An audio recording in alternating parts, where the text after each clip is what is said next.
এখানে সিপিএম নাই, কংগ্রেস নাই, বিজেপি নাই। এখন মানুষ বন্যায় আক্রান্ত। আমাদের এখানে যতটা জায়গা আছে দারুণ কাজ করছে আমাদের এই অমরপুরের পার্টি, সবার জন্য খুলে দিচ্ছে। কেমন বিভিন্ন জায়গা থেকে সাহায্যের জন্য নিয়ে যতটা সম্ভব খাওয়ার ব্যবস্থা করতেছে। বাড়ি ঘর গরু বাছুর সব ব্যাপারে আমরা কথা বলছি। কেমন এখন আগে হইল জলটা নামুক, একটু কষ্ট করে হলো বাড়িতে যাই করবো, আর এখানে সবাই মিলে একটা শৃঙ্খলার মধ্যে রাখবো। কেমন ডাক্তার টাক্তার আইনি ডাক্তার পাঠাতে করবো একদিন আসবো স্যার। হ্যাঁ একদিন আসবো।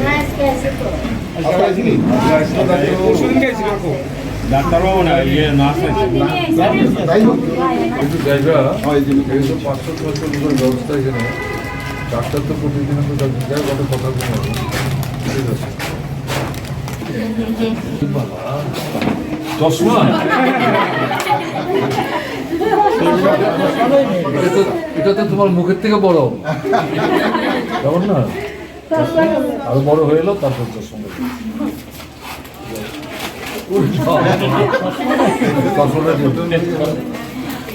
দেখি তো তারা। হ্যাঁ দেখা যায়, তোমার এখন লাগতো না তো।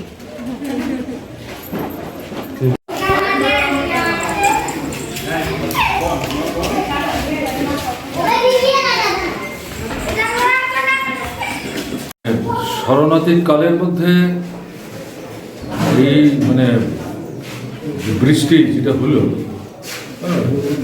এটা অভাবনীয়।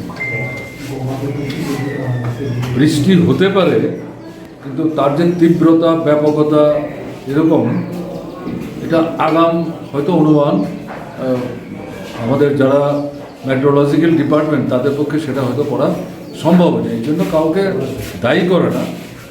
এখন যেটা হয়েছে ত্রিপুরার প্রায় সব জায়গায় হয়েছে, কিন্তু যেটা বললেন আপনি কারে, গোমতী নদী যেই মহকুমার উপর দিয়ে গেছে সেই মহকুমাগুলি ভীষণভাবে বিধ্বস্ত। অমরপুর, তারপরে উদয়পুর, ওইদিকে সোনামুড়া, স্বাভাবিক এই জায়গাগুলি সমস্ত বিধ্বস্ত। তা আমরা যেটা বলছি যে সরকারকে, যেখানে ক্যাম্প আছে ক্যাম্পে এখন লক্ষাধিক মানুষ আছে সারা ত্রিপুরা, কেমন প্রায় 1,70,000 লোক না, তো আরও বেশি লোক ছিলেন। মানুষ তো আসলে ক্যাম্পে চট করে আসতে চায় না, আর শেষ যখন আর কোনো বিকল্প থাকে না তখন বাধ্য হয়ে আসে। জল নামতে শুরু করলে মানুষ যেতেও শুরু করে, যত অসুবিধাই। তারপরেও কালকে রাত অবধি যে তথ্য জানা গেছে তাতে বিরাট সংখ্যক মানুষ আছে। আমাদের সরকারের কাছে আবেদন হচ্ছে ক্যাম্পে যারা আছেন মেয়েদের নিরাপত্তা রক্ষা করা, শিশুদের দিকে বিশেষভাবে নজর দেওয়া এবং খাওয়া টাওয়াটা তাদের ঠিকঠাক মতো ব্যবস্থা করা, বিশুদ্ধ পানীয় জল সহ, এবং স্যানিটেশনটা মেনটেন করতে হবে। নাহলে কিন্তু ক্যাম্পে আবার নূতন করে অসুস্থ হতে পারে। হ্যাঁ, ডাক্তার বাবুরা আসবেন, ওষুধপত্র সরকার থেকে দেওয়ার ব্যবস্থা করবেন। কেমন এটা হচ্ছে একটা দিক।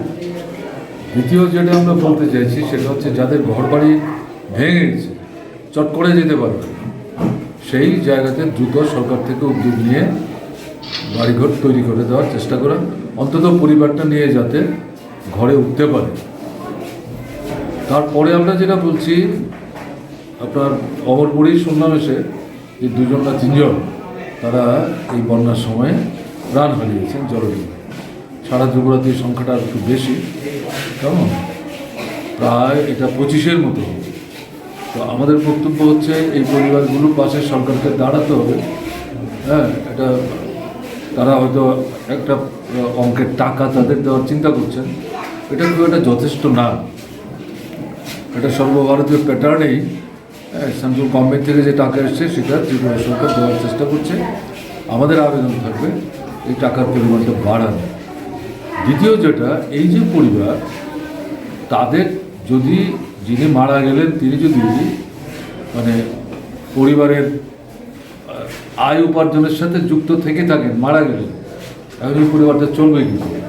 বলে সেখানে আমরা বলছি সেই সমস্ত পরিবারে যারা আছেন তাদের মধ্যে শিক্ষা, বয়স সব কিছু বিবেচনায় রেখে তাদের অন্তত একজনকে সরকারি ব্যবস্থাপনায় যাতে অর্থের উপার্জন করতে পারে সেটা লক্ষ্য রাখতে হবে, এবং এটার জন্যে বিশেষভাবে উদ্যোগ না, খুব বেশি দেরি না, এটা আমরা বলছি।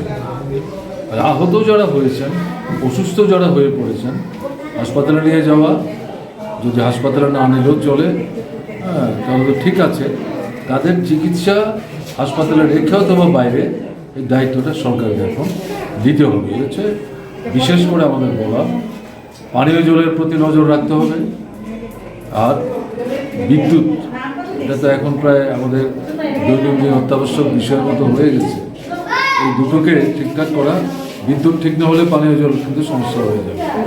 বাজার থেকে জলের বোতল কিনে ওটা পরিবারের পক্ষে সম্ভব, আর সরকারের পক্ষ ঘরে ঘরে এইভাবে মানে জলের বোতল দিয়ে পানীয় জলের সমস্যার সমাধান করে কিন্তু কঠিন হয়ে যায়।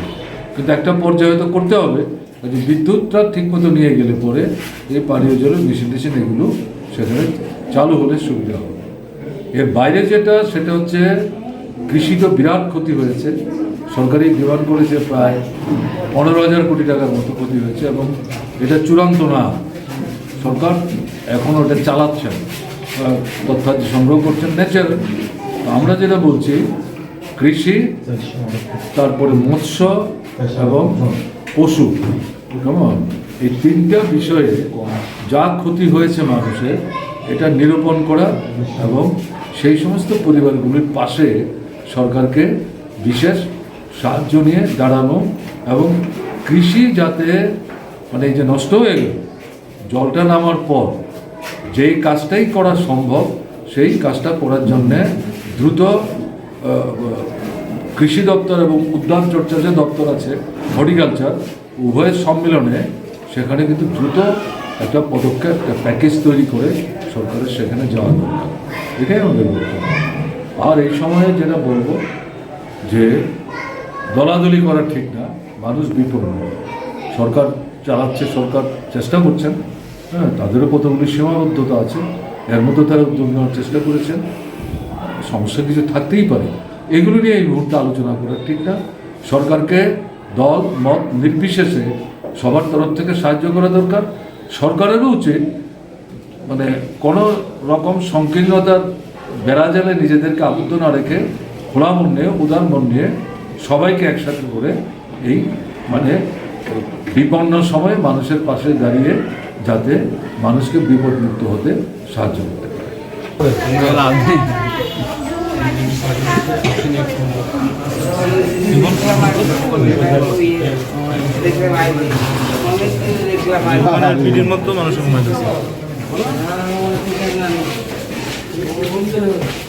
জল নামছে না বাড়িতে, জল নামছে একটু শুকাইবো টুকাইবো তারপরেই যাওয়া উচিত। চট করে এখানেই থাকবেন, কি করবেন? এখানে তো দালান বাড়িতে তাও থাকার সুযোগ আছে, সব জায়গাতে এটাও নাই, আলাদা কথা। কিন্তু চট করে যাইবেন, তারপর তো অসুস্থ হয়ে যাবেন, এটা মাথায় রাখছি।